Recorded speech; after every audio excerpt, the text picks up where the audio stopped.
Good evening everyone. And आज हम पढ़ेंगे पैसिव वॉइस में जो टेंस बदलने की जो सारणी होती है, इंडेक्स होती है, उसके बारे में। यानी फर्स्ट फॉर्म आए तो क्या होएगा, इज हमारा है, वो जबर आए, है वो हैड, जो भी इसके फॉर्म्स आती है, वह वर्ब्स या हेल्पिंग वर्ब्स आती है, उनको आगे चेंज कैसे किया जाता है। टेंस के अकॉर्डिंग अपन उस टेंस के अकॉर्डिंग आगे क्या वर्ब लगाएंगे, उसके बारे में आज हम पढ़ेंगे। आज हम जानेंगे कि कैसे टेंस चेंज किया जाता है। सारणी के अकॉर्डिंग अपन टेंस चेंज करेंगे। और पहले अपन पढ़ चुके कि एक्टिव से पैसिव कैसे बनाया जाता है, कैसे हम एक्टिव बनाते हैं, कैसे हम एक्टिव को पैसिव बनाते हैं, सॉरी। और सबसे आसान सा तरीका होता है कि इसको ऑब्जेक्ट को सब्जेक्ट की जगह लाओ और सब्जेक्ट को ऑब्जेक्ट की लगाओ। जैसे मैंने पिछली वीडियो में बताया था कि सब्जेक्ट को ऑब्जेक्ट की जगह लेके आना है, ऑब्जेक्ट को सब्जेक्ट की जगह लेके जाना है। और दूसरा रूल बताया था कि V3 आती है इसमें, यानी वर्ब की थर्ड फॉर्म आती है, और बाई लग के बाद में ऑब्जेक्ट लगाया जाता है। सबसे पहले नियम हो गया सब्जेक्ट को ऑब्जेक्ट की जगह लाना और ऑब्जेक्ट को सब्जेक्ट की जगह पर लेके जाना। और सेकंड हो गया कि वर्ब की थर्ड फॉर्म आएगी, बाद में इसके बाई लग के ऑब्जेक्ट लगाया जाता है। तो ये हो गए। आगे फिर टेंस चेंज करना होता है। टेंस चेंज करने के लिए आपने एक इंडेक्स तैयार की है, उसके अकॉर्डिंग अपन टेंस चेंज करेंगे।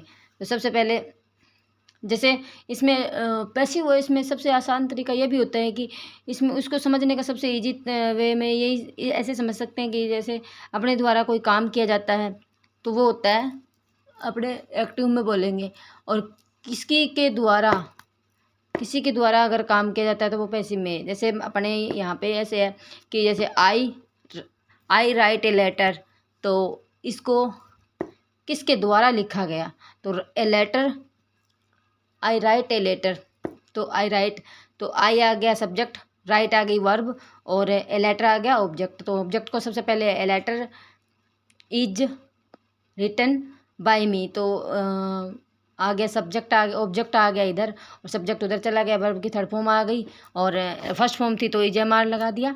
ऐसे करके अपनों ने सेंटेंस है वो बना दिया। अब पीछे वाले में तो ये पता लग गया कि जैसे कैसे बनता है, उसका फॉर्मूला बता दिया। यहाँ पे अपन सारणी का यूज करेंगे, टेंस चेंज करेंगे। सिंपल सा फंडा है इसका, सिंपल सा फंडा है कि जैसे डू डज आए, देखो सारणी में डू डज आए तो वर्ब की फर्स्ट फॉर्म आएगी। अगर पास्ट में आए तो डिड आएगा, तो क्या लगेगी, यहाँ पे डिड आ जाएगा तो सेकंड फॉर्म लग जाएगी। अपन एक बार प्रेजेंट इंडेफिनिट के बारे या प्रेजेंट टेंस के बारे में पढ़ते हैं। एक बार प्रेजेंट टेंस के तीन वर्ब्स में यूज होएगा। जैसे डू डज आ जाएगी तो क्या लगेगा, फर्स्ट फॉर्म आ जाए तो क्या लगेगा, इज एम आर आ जाए तो क्या लगेगा, डू डज आए तो वर्ब की फर्स्ट फॉर्म आएगी। अगर फर्स्ट फॉर्म आ जाए तो इज एम आर वर्ब की थर्ड फॉर्म लगेगी। और इज एम आर प्लस में वर्ब में आई एन जी आ जाए तो इज एम आर में से कोई एक, प्लस में बीइंग, प्लस में वर्ब की थर्ड फॉर्म। और इज एम आर या फिर हेल्पिंग वर्ब लगाते हैं तो वो सब्जेक्ट के अकॉर्डिंग लगाते हैं। जैसे अपन सब्जेक्ट की ऑब्जेक्ट को सब्जेक्ट की जगह लाते हैं तो उसके अनुसार ही, जैसे सब्जेक्ट हो गया ही तो वहाँ पे सिंगुलर आएगा, अगर दे हो गया तो प्लूरल आ जाएगा। जैसे I am writing a letter या फिर आई एम वॉशिंग क्लोथ्स, तो क्लोथ्स इधर जाएगा तो क्लोथ्स के अकॉर्डिंग प्लूरल आ जाएगी। और सिंगुलर हो गया जैसे आई हो गया तो आई के अकॉर्डिंग आ जाएगा एम।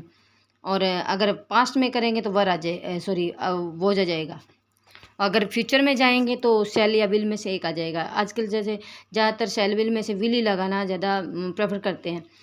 तो बेसिकली अपन कहाँ इजेम सॉरी डू डज आएगा तो वर्ब की फर्स्ट फॉर्म, और वर्ब की फर्स्ट फॉर्म आएगा तो इजेमआर, और इजेमआर आए तो वर्ब की आई एन जी, तो इजेमआर प्लस में बीइंग प्लस में। फिर पास्ट में चलते हैं तो पास्ट में आएगा,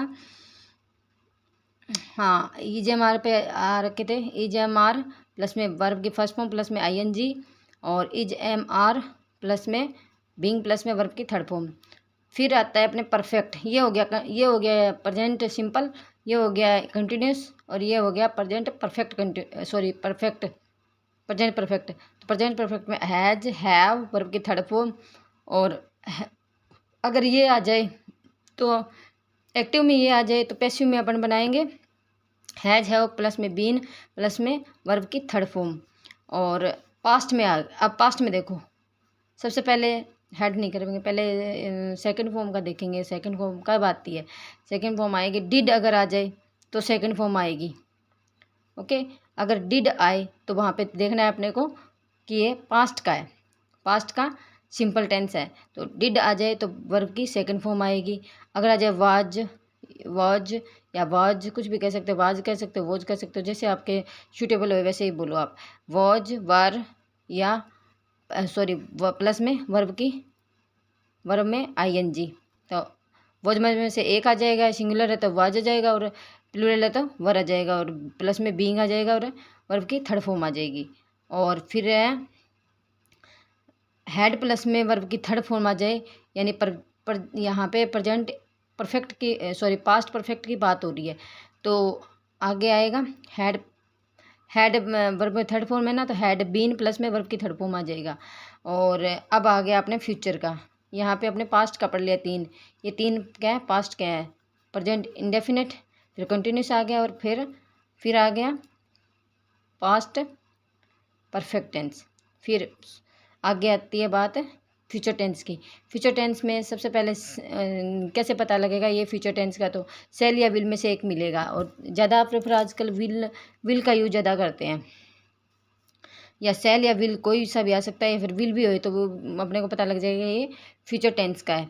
तो सेल या विल में से कोई एक, और प्लस में बी या फिर विल हो तो भी अपने को विल ही लगाना है, चाहे सिंगुलर हो चाहे प्लूरल हो।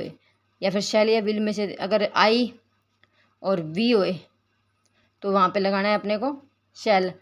और अगर अपने को ज़्यादातर विल ही लगता है तो विल लगा देंगे, चाहे आई होए चाहे वी होए, आई वी यू दे कुछ भी हो, चाहे विल लगा देंगे। या फिर शैल या विल होए तो उसमें से आई वी के साथ में लगेगा शैल, और बाकियों के साथ में लगेगा विल।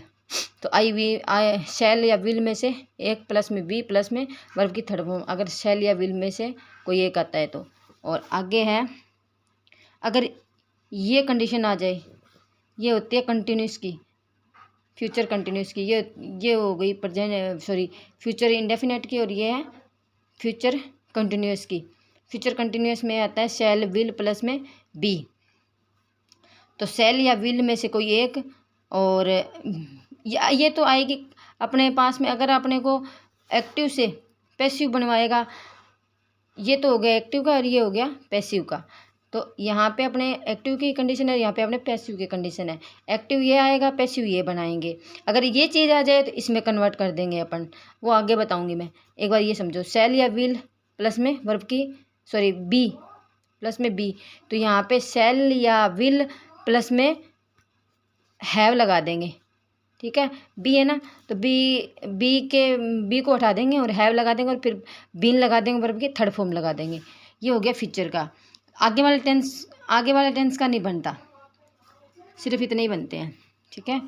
तो जैसे अपने एग्जांपल देखो, आई टीच यू, तो यहाँ पे सब्जेक्ट हो गया, फिर आ गई वर्ब की फर्स्ट फॉर्म आ गई इसमें, और यहाँ पे आ गया ऑब्जेक्ट। तो कौन सी कंडीशन इस पे फॉलो हो रही है? तो ये कंडीशन आ रखी है, वर्ब की फर्स्ट फॉर्म। तो वर्ब की फर्स्ट फॉर्म के आगे देखिए क्या रखा है, इज एम आर प्लस में वर्ब की थर्ड फॉर्म। तो यहाँ पे लगा दो। जैसे यहाँ पे सबसे पहले अपना रूल क्या कहता है कि ऑब्जेक्ट को सब्जेक्ट की जगह लाओ, तो यहाँ पे ऑब्जेक्ट लगा दिया। बाद में यहाँ पे क्या है, यू है, तो यू प्लूरल में काउंट करते हैं अपन, प्लूरल में काउंट करते हैं। तो यहाँ पे क्या आ जाएगा, यू आर, फिर थर्ड फॉर्म लगा दो टोट, फिर बाय लगा दो बाय, और आई का बना दो मी। जैसे कल मैंने आपको प्रोनाउन बताया था कैसे चेंज किया जाता है। और फिर है, जैसे इसमें बना रखा है कि यू स्पीक इंग्लिश, तो यू को उधर ले जाओ ऑब्जेक्ट की जगह, और ऑब्जेक्ट को ले आओ स्टार्टिंग में। तो इंग्लिश सिंगुलर है तो इज स्पोकन बाय लगा दो, और ये यू यहाँ लगा दो। ऐसे अपने सारे एक्टिव से पैसिव बना देंगे। और ऐसे बहुत ईजी होता है ऐसा एक्टिव से पैसिव बनाना। फिर पैसिव से अगर एक्टिव बनाना है तो वो अगली वीडियो में मैं आपको बताऊंगी एक्टिव पैसिव से एक्टिव कैसे बनाया जाता है। जैसे ये रूल अगर लग रहा है तो इस इधर वाला रूल लगा दो, ये रूल आ रहा है तो इधर वाला रूल लगा दो। अगर ये वाला रूल आ रहा है, जैसे यहाँ पैसिव का है, ये अपने एक्टिव का होता है और ये होता है अपने पैसिव का। अगर ये रूल फॉलो हो रहा है सेंटेंस में, देखो ये आ रहा है तो ये वाला लगा दो, ये जिससे अपने एक्टिव बन जाएगा। अगर किसी के द्वारा काम क्या करवाया जा रहा है तो ये आएगा। ठीक है, तो इतने में ही अपनी ये वीडियो बनती है। And thanks for watching. Thank you.